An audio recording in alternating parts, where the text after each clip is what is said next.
Hey everyone, Elizabeth here. The Last Laugh delivers stories that leave you speechless. If you're here for it, hit subscribe and let's go.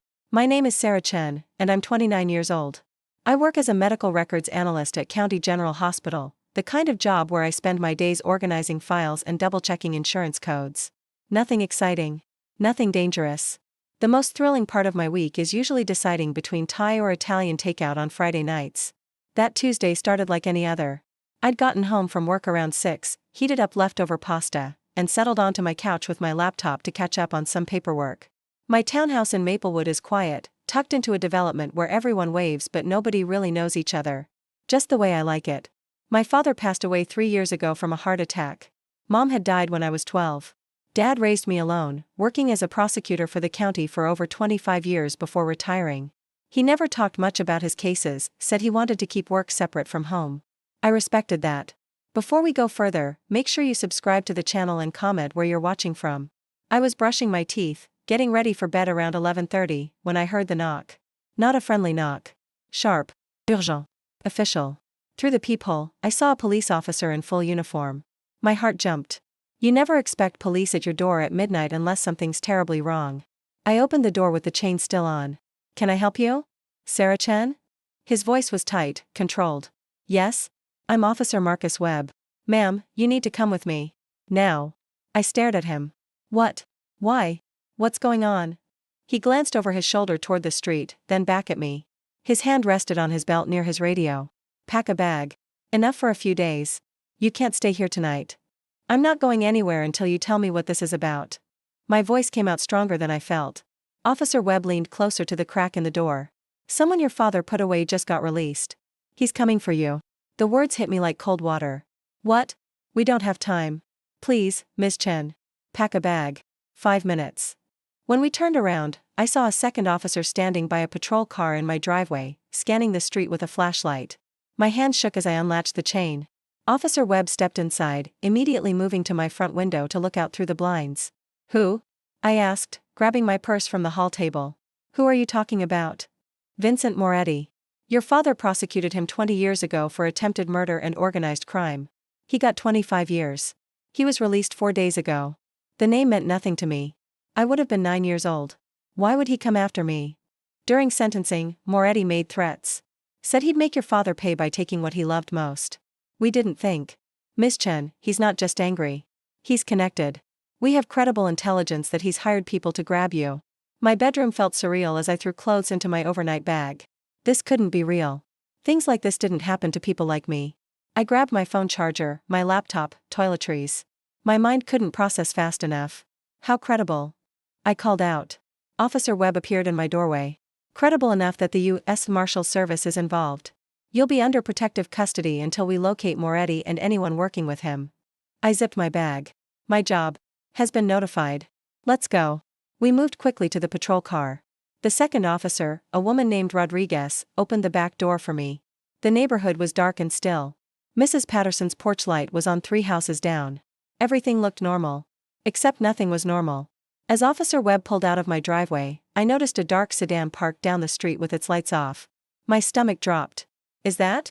We see it, Rodriguez said from the passenger seat, her radio already at her mouth. Dispatch, we have a possible surveillance vehicle at the location. Dark sedan, no plates visible. The sedan's headlights suddenly flicked on. Webb accelerated. Hold on. My heart hammered as we sped through my neighborhood. The sedan followed, closing distance. This was insane. This was actually happening. They're pursuing, Rodriguez reported into her radio. Requesting backup at Maple and Birch. I gripped my bag against my chest. Are they going to? We're not letting anyone near you, Webb said, his eyes fixed on the rearview mirror. He took a sharp right onto Birch Avenue. The sedan stayed with us. Then, ahead, I saw 2 more patrol cars blocking the intersection, their lights flashing red and blue against the houses. Webb pulled through. The sedan tried to follow but officers were already out of their vehicles, weapons drawn, shouting commands. We didn't stop. Webb kept driving, taking a maze of turns until we reached the highway. My whole body was shaking. Are you okay? Rodriguez turned to look at me. No. My voice cracked. No, I'm not okay. This is crazy. Who were those people? We're going to find out, she said. Right now, our priority is keeping you safe. They took me to a hotel outside the city, the kind of corporate place near the airport with reinforced doors and security cameras everywhere. 2 U.S. Marshals were waiting in the lobby. A woman about 40 with sharp eyes introduced herself as Deputy Marshal Lisa Grant. "Miss Chen, I know this is frightening. Let's get you upstairs and I'll explain everything we know." The hotel room was on the 4th floor. Grant positioned herself by the window while a male marshal stood outside my door. I sat on the edge of the bed, still clutching my overnight bag. "Your father prosecuted Vincent Moretti in 2004, Grant began. Moretti ran a criminal organization involved in extortion, loan sharking, and several attempted murders. Your father built an airtight case. Moretti got 25 years in federal prison. I was 9. I don't remember any of this. Your father kept it from you intentionally. After Moretti's sentencing, there were threats. Your father took precautions, moved you to a different school district, changed some routines. Eventually, the threats stopped. Everyone thought Moretti had moved on. But he didn't." Grant shook her head. 3 weeks ago, Moretti was released on time served with good behavior. 5 days ago, our organized crime task force intercepted communications suggesting Moretti was hiring contractors for a job. Yesterday, we identified the target. You. I felt sick. "Why now? It's been 20 years. My father's dead." "Which is exactly why now," Grant said quietly. "Moretti knows your father can't protect you anymore. This is revenge. Taking you completes what he promised 20 years ago." The room felt too small. "So what happens now?" "We keep you under protection while we locate Moretti and neutralize the threat. The men who followed you tonight are in custody. We're interrogating them now. But we need you to think, has anything unusual happened recently? Anyone following you? Strange phone calls? Things out of place at your home?" I thought back through the past few weeks. "No. Nothing. Everything's been completely normal." "What about your mail? Any deliveries?" "Just regular stuff. Amazon packages. Bills." Grant's phone buzzed. She read the message and her expression hardened. "The men in custody aren't talking, but we found surveillance equipment in one of their vehicles.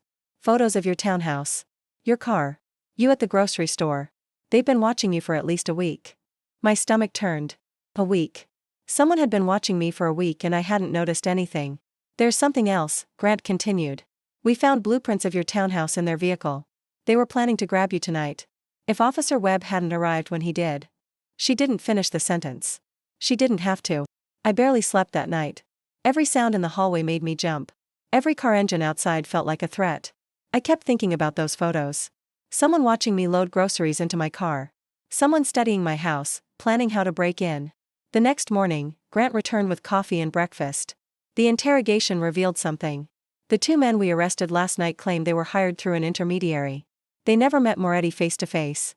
But they did give us a location, a warehouse in the industrial district where they were supposed to bring you. "You're going after him?" "We have a tactical team preparing now. But first, I need to ask you something. Your father, did he keep any files from his cases at home? Any records?" I thought about the boxes in my basement. After Dad died, I'd packed up his home office but never gone through everything. There are boxes. I never looked through them carefully. We need to see them. There might be something about Moretti's organization, something that could help us. 2 marshals escorted me back to my townhouse mid-morning. The street looked the same as always, but now I saw it differently.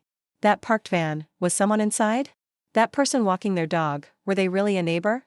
The boxes were in my basement, labeled in my father's neat handwriting.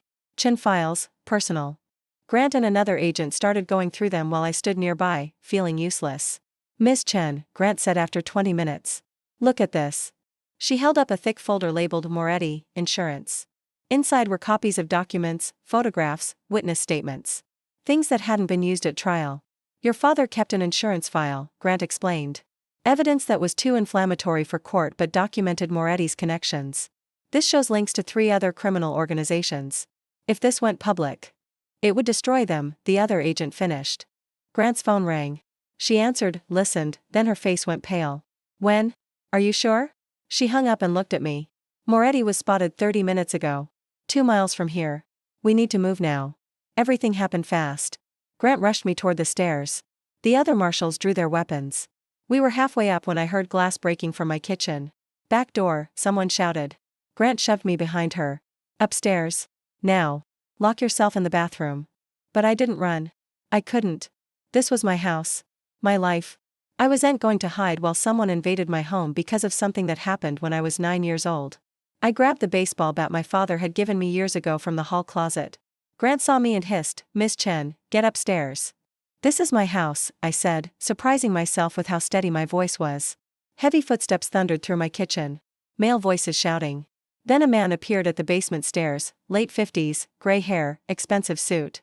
His eyes locked on mine and I knew instantly. Vincent Moretti. "Sarah Chen," he said, almost conversationally. "You look just like your mother." "Federal agents." Grant yelled. "Get on the ground."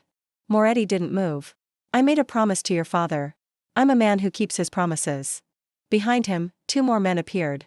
But then I heard it, sirens. Multiple sirens, getting closer. Grant's backup was arriving. Moretti heard them too. His expression shifted from confident to calculating. "This isn't over." "Yes, it is," a voice said from my front door. Officer Webb was there, along with 6 more officers, weapons drawn. Behind them, I could see tactical teams positioning outside. "Vincent Moretti, you're under arrest," Webb said. What happened next felt like it was in slow motion. One of Moretti's men reached for something. Grant fired a warning shot into my ceiling. Everyone froze. "Don't," Grant commanded. "It's over." Moretti's men looked at each other, then slowly raised their hands. Officers swarmed in, securing them with zip ties. Moretti himself stood perfectly still as Webb approached with handcuffs. 20 years, Moretti said, looking at me. 20 years I thought about this moment. "And you failed," I said, gripping my bat. "Just like you failed 20 years ago." Webb cuffed him. "Vincent Moretti, you're under arrest for conspiracy to commit kidnapping, stalking, breaking and entering, and violating federal protection orders." As they let him out, Moretti looked back at me one last time. "Your father was a good prosecutor. He'd be proud." It was the strangest thing he could have said. And somehow, the scariest. After they took Moretti away, I sat on my front steps while investigators processed my house. Grant sat beside me. "You did the right thing," she said. "Trusting Officer Webb, coming with us, staying alert. You saved your own life." "I didn't do anything." "You all did. You didn't panic. You stayed smart. That matters." She paused. "The insurance file your father kept? That's going to help us dismantle what's left of Moretti's organization. Other people he was connected to. We're talking about multiple federal indictments." Over the next few days, the full scope became clear. The 2 men arrested the first night led investigators to 4 others involved in the plot. Moretti's network had been planning this for months, since before his release.